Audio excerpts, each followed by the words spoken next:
L'eau encore tiède effleurait ma peau comme un amant réticent, et je sortis du bassin d'un mouvement fluide, mes muscles protestant contre l'effort des dernières longueurs. Le silence de la piscine couverte de l'Institut national du sport à Paris était rompu seulement par le clapotis résiduel des vagues que j'avais laissées derrière moi. C'est alors que je l'entendis ce pas mesuré, presque hésitant, sur le carrelage mouillé. Louis. Mon entraîneur. L'homme qui avait sculpté mon corps pendant des mois, qui avait hurlé des ordres pour que je dépasse mes limites, qui m'avait regardé avec une intensité qui me faisait douter de mes propres reflets dans l'eau.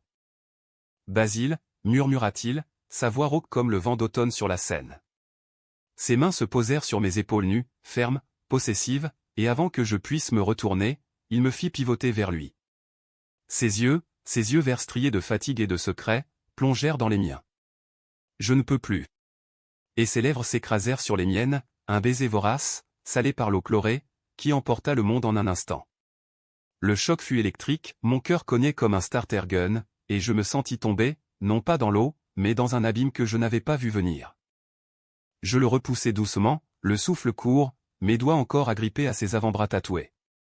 Louis était plus grand que moi, plus large d'épaules, un colosse forgé par des années de natation olympique avant de devenir coach. À 38 ans, il portait les cicatrices invisibles des médailles perdues et des amours brisés, ou du moins, c'est ce que je m'imaginais dans mes nuits solitaires, quand je repensais à la façon dont il me corrigeait la posture, son souffle chaud contre mon oreille. « Qu'est-ce que... Louis, qu'est-ce que tu fais » balbutiai-je, ma voix un filet d'eau qui s'échappe d'une bonde. Il recula d'un pas, le visage crispé par une douleur que je ne lui connaissais pas. « Pardon, Basile. C'était plus fort que moi. Tous ces entraînements, te voir te battre, émerger de l'eau comme un dieu. » J'ai craqué. Sa voix se brisa, et pour la première fois, je vis l'homme derrière le coach impitoyable. Pas le Louis qui hurlait, plus vite, lors des sprints, ni celui qui organisait des sessions à l'aube pour nous préparer aux championnats nationaux. Non, un Louis vulnérable, les joues rougies sous la lumière crue des néons, ses cheveux poivre et sel encore humides d'une douche hâtive. Je restais figé, l'eau goûtant de mes épaules sur le sol froid. J'avais 22 ans, un étudiant en littérature à la Sorbonne, passionné de natation depuis l'enfance dans les eaux troubles de la Marne. Basile Moreau, le gamin timide qui avait fui les regards moqueurs au lycée pour plonger dans l'anonymat aquatique.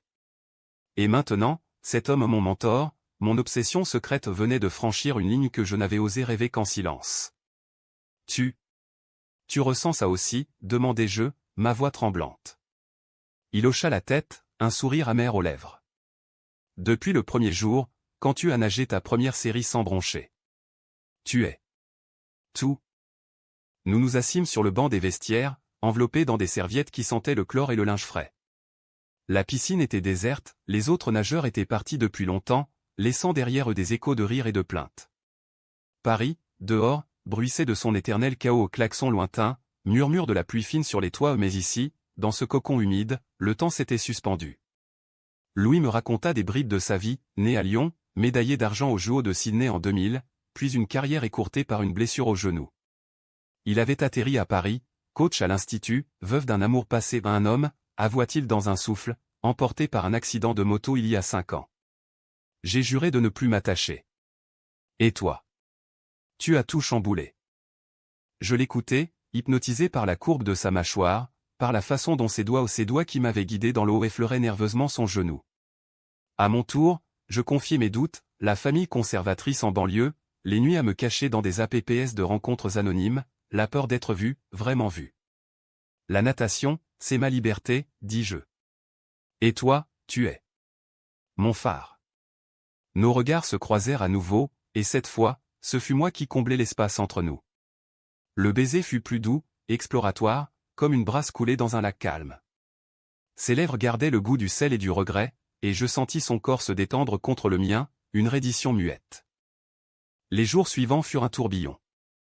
Les entraînements prirent une teinte nouvelle, chaque correction de nage devenait une caresse déguisée, chaque regard prolongeait un serment silencieux. Nous nous voyions en secret après les sessions, dans les ruelles sombres de Montmartre ou dans son appartement modeste près du canal Saint-Martin. Louis cuisinait des plats lyonnais au saucisson et quenelle et nous parlions des heures, de Proust et de Hemingway, de la beauté des corps en mouvement. Il m'initia à l'amour physique avec une tendresse infinie, ses mains traçant des cartes sur ma peau comme s'il cartographiait un océan inexploré. Tu es parfait, Basile, murmurait-il dans l'obscurité, et je me sentais vivant, pour la première fois, comme si l'eau m'avait enfin porté au lieu de me noyer. Mais sous cette idylle, des ombres planaient. Louis mentionnait parfois un ex-collègue, un certain Marc, avec une gêne qui me piquait comme une aiguille. Un vieil ami, rien de plus, disait-il en détournant les yeux. Je hochais la tête, chassant la jalousie naissante, me convainquant que notre lien était unique, forgé dans le chlore et la sueur. Paris, avec ses ponts enlacés et ses lumières tamisées, semblait conspirer pour nous, une promenade sous la pluie le long de la Seine, où il m'offrit un bracelet en cuir gravé de nos initiales entrelacées, une nuit au Louvre après les heures, où nous contemplâmes la victoire de Samothrace comme un présage de notre propre triomphe. Pourtant, le doute s'insinuait. Lors d'un entraînement particulièrement rude, où je ratais mes temps et que Louis me poussait à bout, plus de cœur, Basile. Je sentis une distance. Plus tard, dans les vestiaires, il évita mon regard, prétextant une réunion. « Tout va bien ?» demandai-je, la gorge serrée. Il sourit, forcé. « Juste la fatigue. » Ne t'inquiète pas, mais je m'inquiétais. Et ce soir-là, seul dans mon studio exigu du quartier latin, je fouillais son téléphone un geste lâche, impulsif, que je regrettais aussitôt. Les messages de Marc étaient là, « Reviens ce soir, mon amour. » Il ne te mérite pas. Le choc me frappa comme une vague scélérate. Phénomène naturel ou trahison? Je relus les lignes, le cœur en vrac, des rendez-vous secrets, des promesses chuchotées, des photos intimes que Louis n'avait jamais prises avec moi. Il jouait sur deux tableaux, un homme marié à son passé, me laissant ramasser les miettes d'un amour qu'il ne pouvait offrir pleinement. Les larmes coulèrent, chaudes, salées, et je m'effondrai sur le sol, le téléphone glissant de mes mains. Comment avait-il pu? Après nos nuits enlacées, après ces murmures de « pour toujours ?» Paris, ville des amours éternels, se muait en un labyrinthe de mensonges. Le lendemain, l'entraînement fut un supplice. Je plongeai dans l'eau comme on fuit un incendie, mes bras fendant la surface avec une rage contenue, chaque coup de talon un cri muet contre lui. Louis, depuis le bord, criait ses ordres habituels, « allonge le bras. Respire. » Mais sa voix sonnait creuse, comme un écho dans une caverne vide. Je l'ignorais, me concentrant sur le noir bleuté de l'eau, sur le brûlement de mes poumons, sur la douleur qui masquait celle de mon cœur. À la fin de la session, alors que les autres nageurs se douchaient en riant, je sortis du bassin et me plantai devant lui, dégoulinant, furieux. « Explique-moi, Louis. »« Marc, c'est qui ?» Les mots sortirent comme des bulles d'air sous pression, et son visage blêmi, ses lèvres s'entr'ouvrirent en un « oh » silencieux. Il jeta un regard autour de nous où la piscine était presque vide, seul un gardien balayait au loin et me saisit le bras, me tirant vers les vestiaires. « Basile, ce n'est pas ce que tu crois, » commença-t-il, mais je l'interrompis d'un geste sec. « Des messages, des nuits ensemble, et tu oses me dire ça? Tu m'as menti. Depuis le début. » Il s'effondra sur un banc, la tête entre les mains, et les mots jaillirent en un torrent. Marc n'était pas un amant passager, c'était son partenaire de longue date, celui avec qui il avait partagé les années post-olympiques, les deuils et les victoires. Ils s'étaient séparés il y a un an, après une dispute explosive sur l'engagement. Marc voulait un mariage, des enfants par adoption, une vie normale. Louis, hanté par la perte de son premier amour, craignait l'engagement. « J'ai essayé de te le dire, » murmura-t-il, les yeux rougis. « Mais avec toi. C'était différent. Pur. Je voulais recommencer à zéro. Marc et moi, on est restés amis, avec des bénéfices. Une erreur. Une erreur. » Le mot me transperça comme un harpon. Je ris, un rire amer qui résonna dans le vestiaire humide. Une erreur? Et moi, qu'est-ce que je suis? Ton second choix, ton petit secret aquatique. Je me rappelais nos moments, la façon dont il m'avait tenu après mon premier 50 mètres en moins de 25 secondes, son corps contre le mien dans la vapeur des saunas, les promenades nocturnes où il me parlait de ses rêves avortés, de sa peur de vieillir seul. Tout cela n'était-il qu'un mirage, un reflet déformé par l'eau? Louis se leva, tendant les mains en un geste de supplication. Non, Basile. Tu es la lumière. Marc, c'est le passé. Je vais lui parler, tout arrêter. Donne-moi une chance. Ses yeux imploraient, et une partie de moi, la partie amoureuse, la partie qui avait goûté à l'extase dans ses bras, voulut céder. Mais la trahison était une marée montante, inexorable. Pas maintenant, dis-je d'une voix froide. J'ai besoin de temps. Je m'enfuis sous la douche, l'eau brûlante cascadant sur ma peau comme des larmes collectives, effaçant son odeur mais pas son empreinte. Les jours suivants furent un brouillard. À l'université, mes cours sur Balzac et les illusions perdues prenaient un sens cruel, je noircissais des pages de notes sur la duplicité humaine, mais c'était Louis qui hantait mes pensées. La natation devint ma planche de salut, je nageais seul, à l'aube, dans la piscine municipale du 5e arrondissement, mes longueurs un rituel de purification. Mes coéquipiers remarquaient mon silence, mettant en chute libre, thé en feu, Basile, s'exclamait-on mais ils ignoraient la tempête intérieure. Louis respecta ma distance, ses messages brefs et contrits, je pense à toi. Pardonne-moi. Puis, un soir pluvieux, il apparut à ma porte, trempé jusqu'aux os, un bouquet de roses fanées à la main ou des fleurs cueillies à la va-vite dans un square voisin. J'ai rompu avec Marc, pour de bon, dit-il, entrant sans invitation. C'était toxique. Et toi? Tu mérites mieux que des demi-vérités. Nous parlâmes des heures, assis par terre avec une bouteille de vin rouge bon marché, déballant nos peurs comme des valises usées. Il avoua sa terreur de l'abandon, forgée dans l'enfance d'un père absent, je confiai mes luttes avec l'identité, les coming out avortés auprès de ma mère bigote. La nuit nous rattrapa, et avec elle, la réconciliation. Ses lèvres sur les miennes furent un baume, hésitantes d'abord, puis affamées. Nous fîmes l'amour sur le tapis élimé de mon studio, lent et profond, comme si chaque caresse effaçait une cicatrice. Je t'aime, Basile, souffla-t-il contre mon cou, et je crus, pour un instant, que l'amour pouvait racheter les mensonges.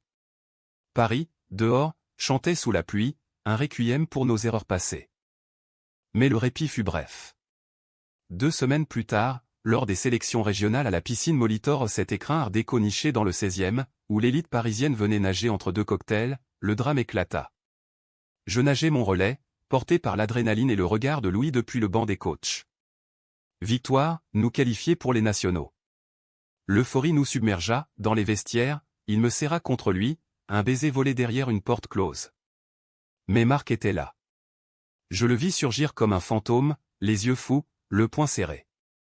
Traître, hurla-t-il, et avant que Louis puisse réagir, son coup partit, atteignant mon épaule dans un choc sourd. Le chaos s'ensuivit, cris, séparation physique, intervention des officiels. Marc, un ancien nageur lui aussi, au physique sec et nerveux, crachait sa rage, tu m'as promis, Louis. Après tout ce qu'on a traversé, tu choisis ce gamin. Louis le plaqua contre le mur, protecteur, mais ces mots étaient pour moi, pas, Basile. Je gère. Je partis, le cœur battant, l'épaule endolorie, fuyant vers le métro sous un ciel d'orage. La trahison n'était pas seulement la sienne, c'était un triangle empoisonné, où j'étais le catalyseur involontaire. De retour dans mon studio, je m'effondrais, le téléphone muet. Les heures s'étirèrent en une nuit blanche, rythmée par les sirènes lointaines et les souvenirs qui me hantaient, Louis riant lors de notre premier dîner, sa main dans la mienne sous les lumières de la tour Eiffel. Était-ce réel, ou un rêve aquatique voué à se dissoudre? Au lever du jour, un message, rendez-vous au Pont des Arts. Viens. Contre toute raison, j'y allais, le vent fouettant mon visage, les cadenas d'amour accrochés au pont comme des promesses brisées. Il était là, silhouette solitaire contre le parapet, le Seine coulant en contrebas comme un serpent argenté. Marc est parti, dit-il simplement. Il a compris. Ou du moins, il essaie. Nous nous embrassâmes au milieu du pont, indifférents aux passants, un acte de défi. Mais je sentis la fissure, la confiance ébréchée, les ombres qui s'allongeaient. Et nous, demandai-je. Il prit mon visage entre ses mains. Nous, on se bat. Comme en piscine. On plonge, on remonte. L'été arriva à Paris comme un amant capricieux, alternant canicule étouffante et averse soudaine, miroir de notre relation. Les entraînements reprirent de plus belle, avec une intensité nouvelle, Louis me poussait, non plus par autorité, mais par complicité, ses encouragements murmurés comme des vœux d'amour. Nous nagions ensemble parfois, après les heures, nos corps se frôlant dans l'eau turquoise, une danse sous-marine où les mots étaient superflus. Regarde-toi, disait-il en remontant à la surface, ses cheveux plaqués en arrière, goûtant comme des joyaux. Tu es invincible. Pourtant, la cicatrice de la trahison suppurait. Je surprenais des regards furtifs sur son téléphone, des silences quand il mentionnait Marc désormais un ex officiel, mais dont l'ombre planait comme un nuage orageux. Un soir, après une session épuisante à la piscine Georges Valentoux, nous dînâmes dans un bistrot caché du Marais, quartier gai de Paris où les drapeaux arc-en-ciel flottaient discrètement au balcon. L'air embaumait le vin et les herbes fraîches, une guitare gitane pleurait dans un coin. « Parle-moi de lui, vraiment ?» demandai-je, piquant dans mon confit de canard. Louis hésita, son verre de Bordeaux suspendu. Puis, d'une voix basse, il dépeignit Marc, l'artiste tourmenté, graphiste freelance aux tatouages foisonnants, rencontré lors d'une expo à Lyon. Leur amour avait été un feu d'artifice passionné, destructeur, marqué par des nuits blanches et des crises de jalousie. Il me voulait entier, avoua Louis. Mais je n'étais pas prêt. Pas après Antoine. Antoine, son premier amour, mort dans ce crash de moto sur une route sinueuse des Alpes. La révélation me frappa, Louis n'était pas seulement brisé, il était un puzzle aux pièces manquantes, et j'étais l'intrus essayant de forcer l'assemblage. Je posai ma main sur la sienne, sentant les callosités d'années de brassée. Et moi? Suis-je une pièce de rechange? Il secoua la tête, fervent. Non. Tu es le cadre entier. Avec toi, je respire. Nous rentrâmes chez lui, le long des quais illuminés, et fîmes l'amour avec une urgence nouvelle, comme pour sceller un pacte. Ces murmures, à toi, seulement à toi, étaient un mantra, et je m'y accrochai, ignorant le doute qui rongeait mes entrailles. Les semaines filèrent en un kaléidoscope, entraînements matinaux au lever du soleil sur la Seine, où nous nagions en duo dans l'eau fraîche, après-midi paresseux au jardin des Tuileries, allongés sur l'herbe, à deviser de nos avenirs moi, peut-être un coach à mon tour, lui, un retour à la compétition comme consultant. Paris conspirait pour nous charmer, un pique-nique impromptu sous la pluie au champ de Mars, où nous rîmes comme des gosses, une soirée au Rex Club, dansant collés serrés au milieu de corps en sueur, anonymes et libres. Mais le conflit couvait. Marc refit surface lors d'une fête d'équipe à la fin de l'été, organisée dans un loft du 11e arrondissement. L'endroit vibrait de musique électro et de rire, bière fraîche et plateaux de fromage circulaient. Louis m'avait averti, il sera là. Sois fort. Je hochai la tête, mais quand Marc s'approcha, grand, élancé, avec un sourire carnassier, mon estomac se noua. Alors, c'est toi, le nouveau, dit-il, sa voix suave comme du miel empoisonné. Ses yeux bleus, perçants me jaugeaient, et je sentis la menace, un rival non vaincu. La soirée dégénéra subtilement. Marc monopolisa Louis, des anecdotes partagées sur leur voyage en Asie, leur nuit folle à Berlin. Je me tenais à l'écart, sirotant un gin tonic, observant comment leurs épaules se frôlaient, comment les rires de Louis sonnaient plus libres avec lui. La jalousie me rongeait, un acide lent. Vers minuit, je surpris un moment, Marc tirant Louis dans un coin sombre, leurs fronts se touchant, des mots inaudibles échangés. Le baiser ne vint pas au pas cette fois, mais l'intimité était là, palpable, un fil invisible les reliant encore. Je sortis fumer une cigarette sur le balcon, l'air nocturne chargé d'ozone. Paris s'étalait en contrebas, lumière clignotante comme des mensonges. Louis me rejoignit, inquiet. Qu'est-ce qui ne va pas? Je l'affrontai, la voix tremblante, lui. Toujours lui. Tu dis que c'est fini, mais je le vois dans tes yeux. Tu l'aimes encore. Il n'y a, véhément, mais ces protestations sonnaient faux. C'est de l'histoire ancienne. La dispute éclata, mots comme des éclaboussures, accusations de duplicité, reproches de naïveté. Tu ne me fais pas confiance, lança-t-il. Parce que tu ne le mérites pas, rétorquai-je. Nous rentrâmes séparés ce soir-là, le silence pesant comme un lest. Les jours suivants, l'entraînement devint une guerre froide, ordre sec, regards évités, performance en berne. Mes temps s'allongeaient, Louis, frustré, piquait des crises. Concentre-toi, bon sang, hurlait-il, et je plongeais plus profond, cherchant l'oubli dans l'eau. Un après-midi, après une session catastrophique, il m'attira dans son bureau exigu, rempli de médailles jaunies et de photos d'anciens pupilles. On ne peut pas continuer comme ça, dit-il, la voix brisée. Soit on se bat ensemble, soit. Les larmes montèrent, pour nous deux. Je m'effondrai dans ses bras, et il me serra, fort, comme pour fondre nos corps en un. Je t'aime, Basile. Vraiment. Laisse-moi te le prouver. Cette nuit-là, nous nous réconciliâmes dans son lit, un sanctuaire de draps froissés et de parfums musqués. L'amour fut tendre, presque sacré, ses mains explorant chaque courbe comme une prière. Au matin, enlacé, il murmura « Allons à la campagne. » Juste nous. Oublions Paris un moment. Nous partîmes pour la Provence, louant une vieille ferme près d'Avignon, au cœur des vignobles ondulants. L'air y était sec, parfumé aux lavandes et au thym, les jours se fondaient en une éternité paresseuse, baignade dans une rivière claire, où nos cornes glissaient comme des poissons, dîner aux chandelles sur la terrasse, vin rosé et confession au clair de lune. Louis s'ouvrit enfin pleinement, sur Antoine, dont la mort l'avait muré vivant, sur Marc, un pansement sur une plaie ouverte. « Avec toi, je guéris, dit-il un soir, alors que les étoiles perçaient le ciel comme des éclats de diamants. Je crus en nous, alors. La Provence nous régénéra, de retour à Paris, notre amour fleurit à nouveau, plus résilie. Les nationaux approchaient, et avec eux, une chance de briller. Louis me coachait avec une ferveur renouvelée, et je nageais comme un possédé, mes records tombant à un.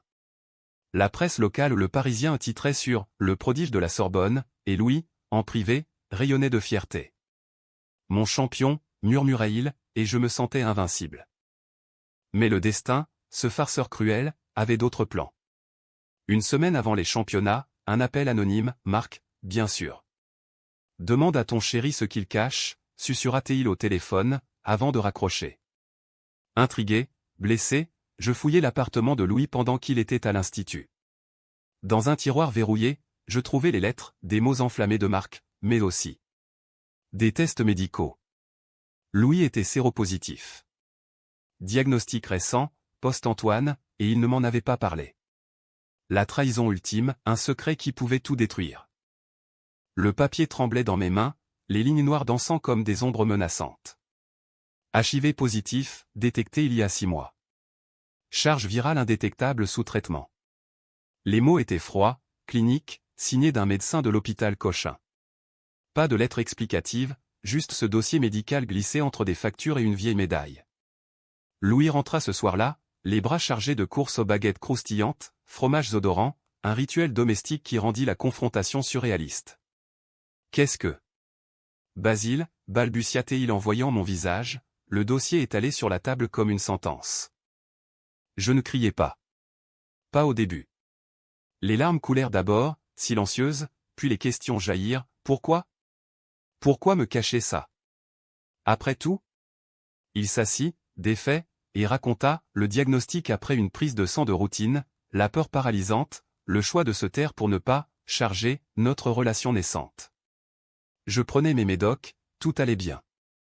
Je ne voulais pas que tu partes, que tu me vois comme un risque. Un risque. Le mot me gifla. Notre intimité, nos nuits sans barrière, tout cela avait été un mensonge par omission, une roulette russe que j'avais jouée sans le savoir. La dispute fut titanesque, un ouragan confiné dans l'appartement exigu. Tu m'as mis en danger, hurlai-je, et il riposta, je t'aime trop pour te perdre. Les murs tremblèrent sous nos voix, un vase vola, se brisant en éclats comme notre confiance. Je partis en claquant la porte, errant dans les rues pluvieuses du Marais, où les bargues débordaient de rires moqueurs. Je bus, trop, dans un troquet anonyme, laissant la colère se muer en désespoir. Comment aimer quelqu'un qui te protège en te blessant ? Paris, ma ville bien-aimée, se refermait sur moi comme un étau. Le lendemain, l'entraînement fut annulé et Louis avait prétexté une grippe. Je nageais seul, furieusement, mes longueurs un exutoire violent. L'eau, autrefois refuge, devint un tombeau liquide, où je revivais chaque trahison, le baiser inaugural, les promesses chuchotées, les nuits où il m'avait tenu comme un trésor fragile. Étais-je en colère contre lui, ou contre moi, pour avoir cru en un conte de fées aquatiques ? Mes coéquipiers, sentant le malaise, me questionnèrent, je balayai d'un sourire forcé. Juste le stress des nationaux. Les jours s'étirèrent en une agonie. Louis m'envoya des messages apologies, explications, déclarations d'amour, mais je les lus sans répondre, le cœur en quarantaine. Marc, ce serpent, m'appela même, il t'aurait brisé, petit. Mieux vaut savoir tôt. Sa voix suintait le triomphe, et je raccrochai, écœuré. Pourtant, une partie de moi compatissait, Louis, porteur d'un fardeau invisible, avait-il cherché à me protéger, ou à se protéger lui-même ?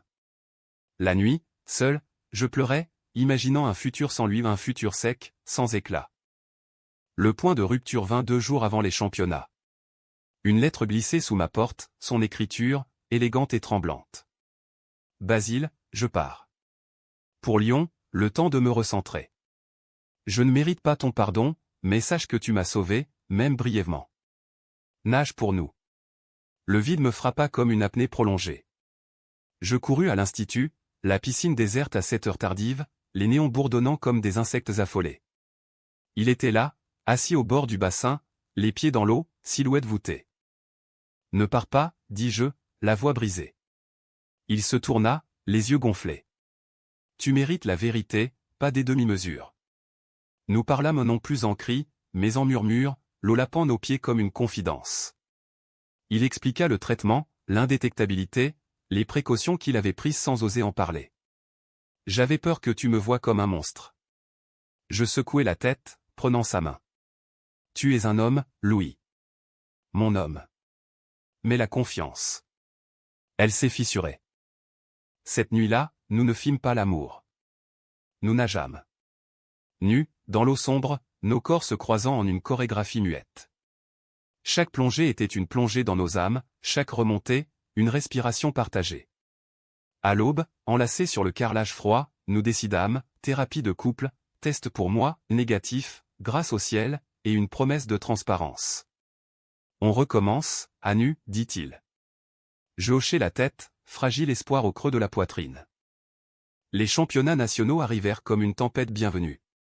À la piscine Pontoise, près de Cergy, l'atmosphère était électrique, tribune comble, flash des photographes, odeur de chlore et d'ambition. Louis, réintégré comme coach, se tenait droit, son regard un ancrage. Mon relais, 4x 100 m libre. Je plongeai en dernier, porté par l'équipe, par lui. L'eau m'enveloppa, fraîche et impitoyable, je nageai comme un damné, bras et jambes en fusion, le mur approchant comme une délivrance. Touché. Temps record. Victoire. La médaille autour de mon cou était lourde, symbolique. Louis m'étreignit sur le podium, un baiser chaste sur la tempe discret, mais chargé. La foule applaudit, Marc, quelque part dans l'ombre, n'était plus qu'un écho. Ce soir-là, célébration modeste dans un hôtel anonyme, champagne, rire, et un amour renaissant, prudent mais vrai. À nous, trinquâmes-nous, et pour la première fois, je crus en l'éternité. Pourtant, l'hiver ramena les ombres. Louis commença à fatiguer, effet secondaire du traitement, dit-il, masquant une rechute virale. Les entraînements s'espacèrent, ses yeux perdaient leur éclat.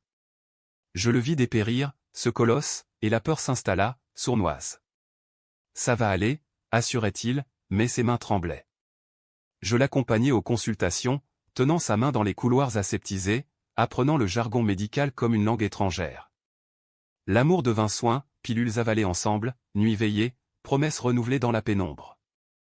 Un soir de décembre, sous la neige rare de Paris, nous marchâmes le long des Champs-Élysées, illuminés comme un conte de Noël. « Si je pars, murmura-t-il, souviens-toi que tu m'as fait voler. » Je l'arrêtai net. « Tu ne pars pas. On affronte ça ensemble. » Il sourit, faiblement, et nous rentrâmes, nos pas synchronisés comme une brasse parfaite.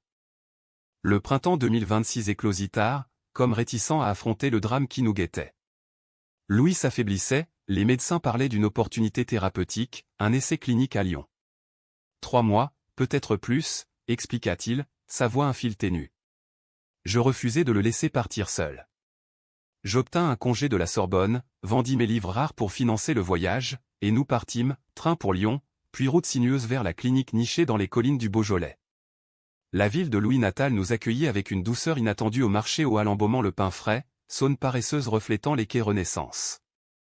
La clinique était un havre moderne, baigné de lumière, où des patients comme lui hommes et femmes aux histoires tissées de résilience se croisaient en sourires complices.